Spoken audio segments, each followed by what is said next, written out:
सद्गुरुदेव रामपाल महाराज जी की जय हो। प्रतिवाद चैनल पे आप सबको स्वागत है। आज मैं आपको ऐसा कुछ बताऊंगा जो नरक है।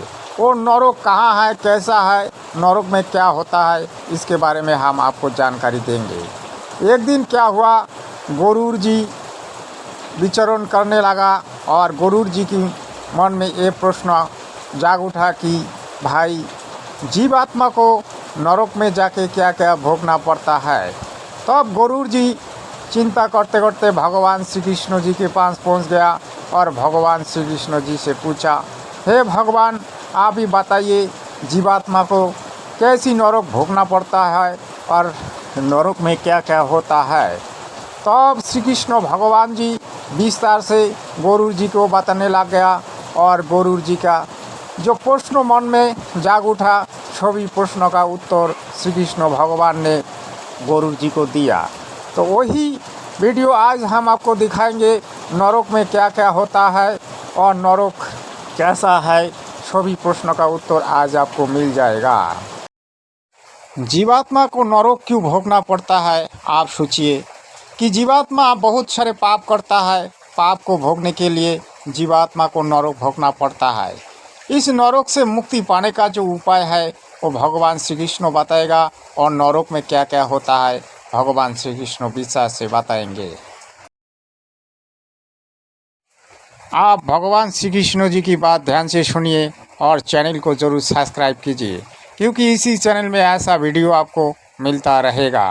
पहला आपको हम रोइरोप नरक के बारे में आपको बताएंगे। देखिए, रोइरोप नरक जो होता है ये बहुत कष्ट देने वाला नरक होता है। जो दूसरे को दुख देता है उसको वहाँ ऐसी कष्ट मिलता है। उसको जहरीला सांप काटते हैं और उसकी शरीर में इतनी जलन होती है। जलन की पीड़ा से वो छटपट करता है, लेकिन जमदूत उसको छोड़ता नहीं है। जमदूत उसको दुख देते हैं। और आगे देखिए, ये जो नरक है झलसा नरक। झलसा नरक में आदमी को आग में फेंक दिया जाता है और वो जलता जाता है, लेकिन जमदूत उसको फिर भी नहीं हटाते हैं। जमदूत उसकी पीड़ा सुनते हैं और हंसते हैं। ये है अग्नि नरक।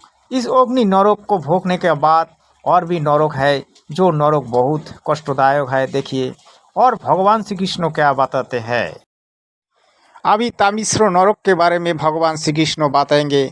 ये नरक जो भोगता है, जो परिवार को अच्छी तरह से देखभाल नहीं करता है और रिश्तेदारों के साथ धोखाबाजी करते हैं, उसको ऐसा नरक मिलता है। ये अंधेरा में रखा जाता है और जमदूत इसको लगातार पीटते रहते हैं। जमदूत का विचारों में ये बहुत बड़ी दोषी है, इसीलिए जमदूत इसको पीटते रहता है। जब तक इसकी नाजहाल शरीर नहीं होती तब तक इसको नहीं छोड़ती। आगे सुनिए। अंधो तामिश्र नरक के बारे में आप सुनिए। जो हिंसा करते हैं, जो दूसरे को अच्छी तरह से देखना नहीं चाहते हैं और दूसरे का साथ हिंसा में लिप्त रहता है, उसको ऐसा नरक मिलता है। ये अंधकार वाली नरक है। इसमें ऐसे सजा दिया जाता है जो आदमी को कुछ दिखाई नहीं देते हैं। वो चिल्लाते रहते हैं, लेकिन उसको छोड़ते नहीं है। कुंभपाक नरक का बारे में आप सुनिए। कुंभपाक नरक ऐसा है जो कि तेल की कढ़ाई में इसको जलाया दिया जाता है।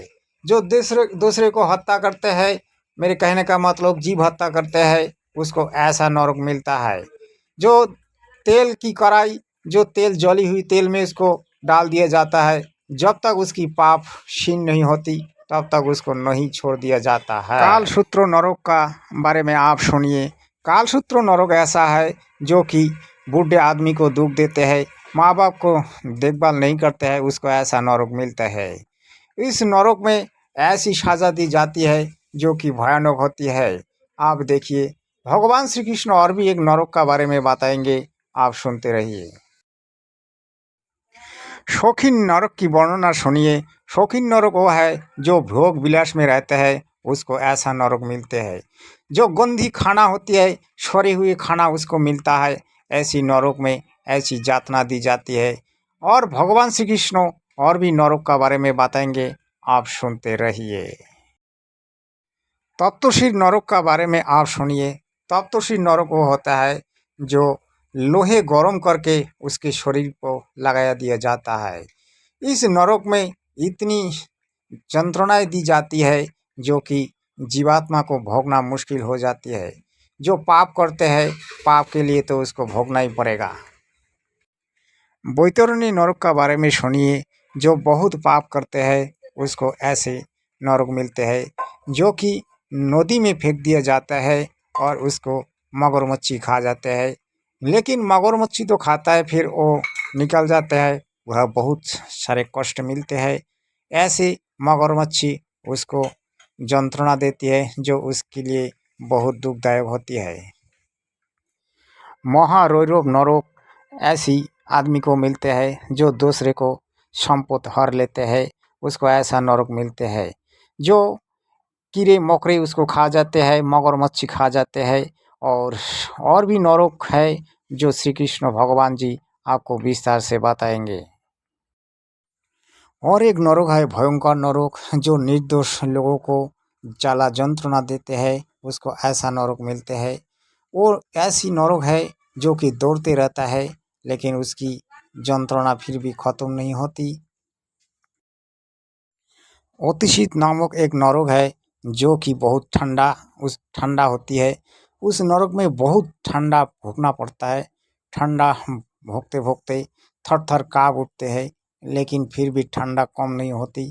क्योंकि ऐसी नरक जो है, इस नरक में जीवात्मा को बहुत कष्ट होती है, लेकिन कष्ट झेलते रहता है। फिर भी यमदूत उसको कोई भी सुधरने का मौका नहीं देते हैं, क्योंकि उसको कष्ट दिलाना उसकी काम है। और ऐसी नरक भोगने के बाद उसको ऐसी ऐसी सजा मिलती है जो कि बहुत ही दर्दनाक है। आप देखिए श्री कृष्ण भगवान जी और भी एक नरक का बारे में बताएंगे जो नरक भयानक है। ऐसी ऐसी नरक जीवात्मा को भोगना पड़ता है, क्योंकि हम सब यहाँ जो पाप करते हैं, पाप कर्म को तो भाई भोगना ही पड़ेगा। जबकि जीवात्मा को भोगना पड़ता है। मन क्या है? मन तो एक पापी है। मन इधर उधर भटकाते रहते हैं और जीवात्मा को उसके लिए दुख भोगना पड़ता है। इसीलिए आप सबको मैं ऐसी सलाह दे रहा हूँ कि आप पाप को कैसे नष्ट होता है उसकी रास्ता ढूंढो। क्योंकि जगत गुरु तत्वदर्शी संत रामपाल महाराज जी ऐसी रास्ता बताते हैं जो कि हमारी पाप कर्म खत्म होती है। भाई अगर आपको नरक नहीं भोगना है तो आपको जगत गुरु तत्वदर्शी संत रामपाल महाराज जी से दीक्षा लेके सद भक्ति करके जो नरक यंत्रणा है, उस नरक यंत्रणा से आपको मुक्त होना है। और सत्य लोग जाके आपको एक ऐसी शरीर प्राप्त करना है जो कि नूर तत्व से बना हुआ होते हैं। और उस शरीर को प्राप्त करने के बाद आपका जो जन्म मृत्यु का जो रोग लगी है वो खत्म हो जाएगा। इसीलिए आप देर ना कीजिए, जगत गुरु तत्वदर्शी संत रामपाल महाराज जी की बताई हुई मार्ग पर चले और सत्य साधना करें, तो आपको ऐसी नरक नहीं मिलेगा। क्योंकि भगवान श्री कृष्ण ने जो बोला गोरुराज पक्षी के सामने, वो सभी सत्य है। आप देख पा रहे होंगे बहुत सारी नरक यंत्रणा। इस नरक यंत्रणा हम सबको देते हैं जमराज। क्योंकि जमराज विचार करते हैं तो जमराज के ऊपर जो भगवान होती है वह है विष्णु। विष्णु से ऊपर जो होती है दुर्गा माता, ब्रह्म जी।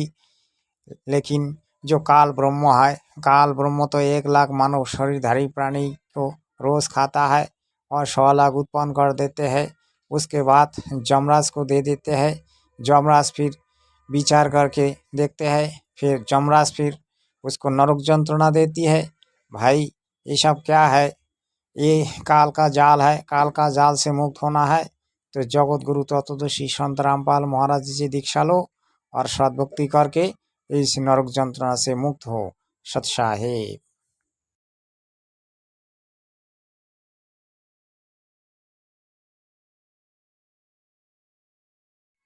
बोलो सदगुरुदेव की जय हो। सदगुरुदेव रामपाल महाराज जी की जय हो। पूर्ण ब्रह्म कबीर साहेब की जय हो। सत साहेब, सत साहेब।